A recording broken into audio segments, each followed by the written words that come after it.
Diretso Uy. ito. Okay. Uy. Next. Ito. Ustads, pare mag-example ni nani sa biyanan? Mana biyanan? Pareho lang. Mag-example? Yes, itong tatlo na ito kahit saan ang gamitin natin dito ay pwede. Pareho lang. Pero take note, kapag ganito ang gamitin mo, huwag kang magtaka na may ustad na sisitahin kayo mga ustad na stricto dahil base sa kanilang kaalaman, wala sa book, wala sa turo ng tajawid ang sign na ganito. Kaya minsan binabas ako sa ganitong sign na sukun. Pero, may pero. Ganito lang ang meron. Pero, tama, wala. Pero, ang ganitong sign na sukun, ang original niyan parang ganyan man yan Pero, kapag sa Arabic kasi, pinasimple-simple yung mga style ng pagsulat, ginawa na lang ganyan. Ang original ay ganyan yan. Wala sa tajawid, book ng tajawid, wala sa turo ng tajawid ang ganyan sign. Pero, sa sinaunang Quran ay ganyan talaga. Ganyan ang gamit ng mga sukun. Kaya sa mga matatanda na bangsamoro, gamit ng mga matatanda na bangsamoro, mga ustad na nagtuturo sa madrasa, gumagamit pa rin, maraming gumagamit ng ganyan. Okay. Okay, balik kahit sa madaling salita para maintindihan mo, kahit saan dyan gamitin mo, pwede, pareho lang. Okay? Okay. Susunod ako dito, ito. Ito ay nun, letter N, ganyan. Ghain, ganyan. Ito ay ga kapag ganyan. Gu kapag ganyan. Kapag ganyan ay gi. Okay. Tutulungan kita. Bonus mo na yan. Ganyan. Ito ay fa, letter F. Nun, sin, letter S. Ganyan yung bawin niya. Nun, letter N. Ganyan. Sige. Training mo yan. Sige, training mo. Sige, basahin mo. Sign mo. Letter to letter. Sige. Na. Ga, naga. Next. Fa, naga, fa. Tuloy mo. Ni, naga, fa, ni. Next. Su, naga, fa, ni, su. Next. naga fanisu. Na, naga, fa, ni, su, na. Ay, nakalimutan ko na. Noon pa rin ito walang tulo. Okay, sige. Naga fanisu nani. Okay, very good. Naga, fa, ni, su, nani. Pakatagal ka. Pakatagal. Galingan mo yung analysis mo kasi. Maturad sa kanina, Ustad. Ano na? Maturad sa kanina. Oo nga. Kaya nga, isasanay ko siya kasi alanganin pa yung kaalaman niya sa sukun. Okay. Palitan ko ng bawil ha. Gagamit ako ng ganyan. Pansinin mo. Itong rain ay palitan ko ng ganyan.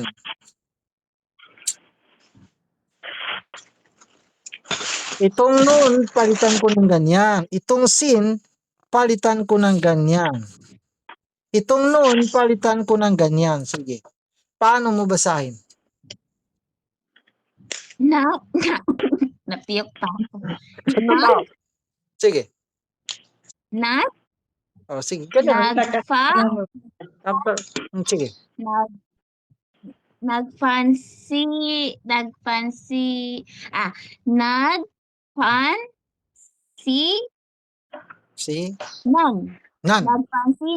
Nagpansinan. Very good. Okay. Sige, ibig sabihin na train ka na talaga sa ganyan. Okay. Gagamit ako ng double na bawil, yung tanwin nyo ganyan. Double, magtatapos sa letra nun yan ha. Basahin mo na magtatapos sa letra nun. Yung ganyan naman ay ipaliwanag. Ano na? Ustad, ipaliwanag ka man sa akin ni Duwate managuhit. Ito? Uy. Ito na, ipinapaliwanag ko na. Ang tanwin ay magtatapos sa letrang nun kung basahin. Mapasataas mo yan o sa baba. Nun. Ganon din kapag tanwin. O di kaya ay ganyan. O di kaya ay ganyan. Okay, delete ko muna. Sandali. Kailangan talaga klaruhin kita. Halimbawa, itong Hamza, kapag isa pa lang yung bawin niya, kapag fatha, yan ay a kung basahin. Kapag double na, yan ay Ah. pathatain. An. Yan. Okay? An. Okay, ilipat Okay, natin dito. Kahit anong letra. Kapag dito ay e sa baba. Kapag double na, ay sabihin mo na in. Okay? Yes. Basta magtatapos sa letra nun. Next. Itong papunta naman sa letra O. Kapag ganyan ay O. Kapag ganyan na, ay sabihin mo na un. Okay?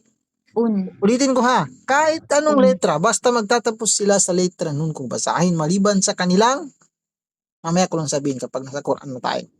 Okay, basta magtatapos sa letra nun. Okay. Halimbawa, itong ha, letra H, kapag ganyan ay hi.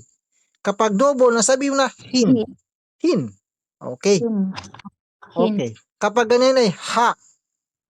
Kapag double, paano? Han. Very good. Kapag ganyan, punta sa letra O, paano? Hu. Kapag ganyan na,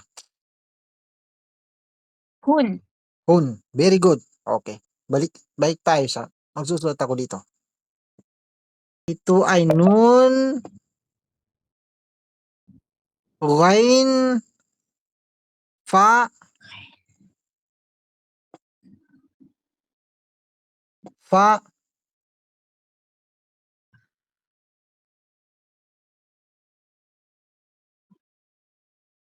sin, at saka nun. Ganyan, ganyan. Itong fa ay gawin kong double. Itong sin, ito yung bawin. Itong nun, gawin ko rin double yung bawin niya. Paano?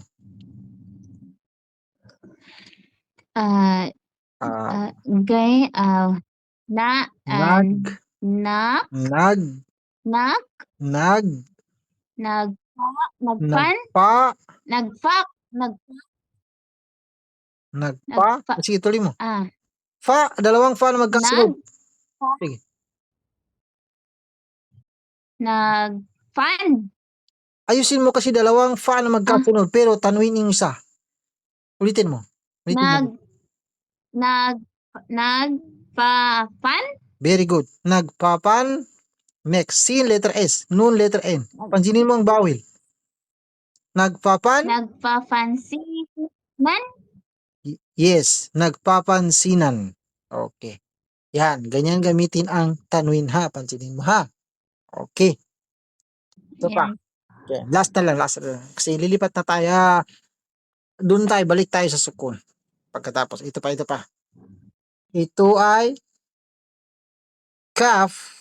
Letter K. Ganyan yung bawin niya. Ito ay alif.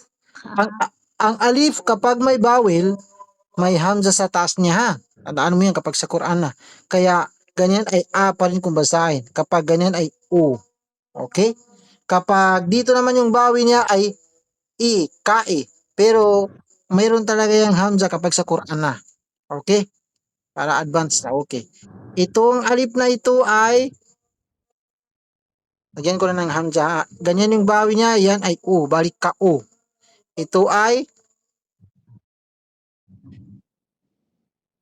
lam, letter L. Ganyan yung bawi niya.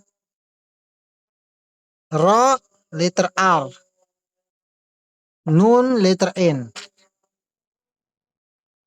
Basahin mo. Ku. Ka-u. Lam, letter L. Ra, letter R. Nun, letter N. Pansinin mo ang bawi. Ka-u. La. Ka-u. Wait. Hindi ka na stance. Sige. Ka. U. La. Ra. Na. Kaularana. Okay, very good. Palitan ko yung bawil. Kaularana. Gagamit ako ng ganyan. Gawin kong tanwin ito. Ito naman ay gawin kong sukun. Sige. Paano?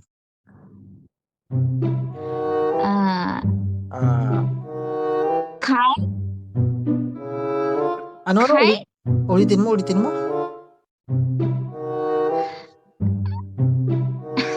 Basta G, di ko gakuanin nani. Separate ko. Alipan na. Separate. Ang alip ay kapag tingnan mo, ang alip ay kapag ganyan ay O. O, kapag double na kapag ganyan na ay magtatapos sa letra nun. Paano mo basahin ng ay iningan nun? Paano? Ain? Hindi. Ulitin ko ha. Ulitin ko ha. Ain. Hindi. Ulitin Ay, ko ha. on. Un, tama. Un. Un. Kasi kapag ganyan ay I, kapag ganyan ay in. Kapag ganyan ay A, Okay. kapag double ay an. Kapag ganyan naman ay O, kapag ganyan ay on. Okay, bali on. Okay, ulitin ko. Ito yung ka. Letter K, ganyan yung bawi. Sige, paano basahin? Ka? Ka, Un? on, next. Lam, letter L. Ra, letter R. Kaunlaran. Kaunlaran. Kaunlaran. Okay, very good. Kaunlaran. Yan. Kailangan talaga ma-master mo yan ha. Kailangan ma-master mo yan. Okay. Next, dagdagan natin yung sukun. Kahit na baganda, pagkamata, katimawang sabang. Okay. Ito. Wait. Next, pangalawang gagamitan natin sa another record na naman.